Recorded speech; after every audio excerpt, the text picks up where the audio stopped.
കഴിഞ്ഞ 2 ദിവസമായി തുടരുന്ന പ്രതിഷേധം തെലങ്കാനയിൽ കലാപമായി മാറിയിരിക്കുന്നു. തെലങ്കാനയിൽ ആദിവാസി ഗോത്ര വർഗ സംഘടനകൾ ആഹ്വാനം ചെയ്ത ബന്ദാണ് അക്ഷരാർത്ഥത്തിൽ കലാപമായി മാറിയത്. ആയിരക്കണക്കിന് പേർ തെരുവിലിറങ്ങിയതോടുകൂടി ഒരു മതവിഭാഗത്തിൽപ്പെടുന്നവരുടെ വ്യാപാര സ്ഥാപനങ്ങളും കടകളും വീടുകളും പള്ളികളും അടിച്ചു തകർത്തു, ചിലത് അഗ്നിക്കിരയാക്കിയിരിക്കുന്നു. ഇപ്പോൾ ആസിഫാബാദ് ജില്ലയിലെ ജൈനൂർ ഗ്രാമത്തിലാണ് ഇത്തരത്തിലൊരു സംഭവം നടന്നത്. അവിടെ ഒരു ആദിവാസി സ്ത്രീയെ ബലാത്സംഗം ചെയ്യുകയായിരുന്നു. അത് ഒരു കൂട്ട ബലാത്സംഗമാണ് എന്നാണ് ഇപ്പോൾ അറിയാൻ കഴിയുന്നത്.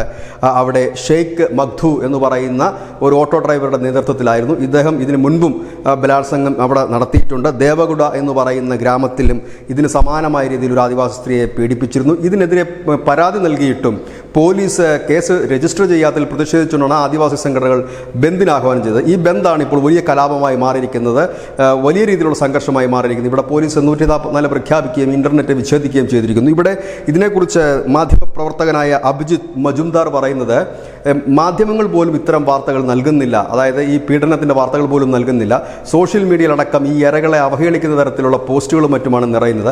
ഇതൊക്കെ ആയിരിക്കണം ഇപ്പോഴുള്ള സംഘർഷത്തിൻ്റെ പ്രധാന കാരണമെന്ന്. കാരണം ഈ വളരെ നാളായിട്ട് ഈ ഇരകൾക്ക് മേൽ അനവധി അപമാനങ്ങൾ സഹിക്കുക, വീണ്ടും വീണ്ടും അവരെ ബലാത്സംഗം ചെയ്യപ്പെടുന്നതിൽ കാര്യങ്ങൾ നീങ്ങുന്നതാണ് കോൺഗ്രസ് ഭരിക്കുന്ന തെലങ്കാനയിലെ മോശം അവസ്ഥയ്ക്ക് കാരണമെന്ന് BJPയും പറയുന്നു. ഏതായാലും വലിയ രീതിയിലുള്ള സംഘർഷവും കലാപവും തെലങ്കാനയിൽ തുടരുന്നു. News desk news India Malayalam.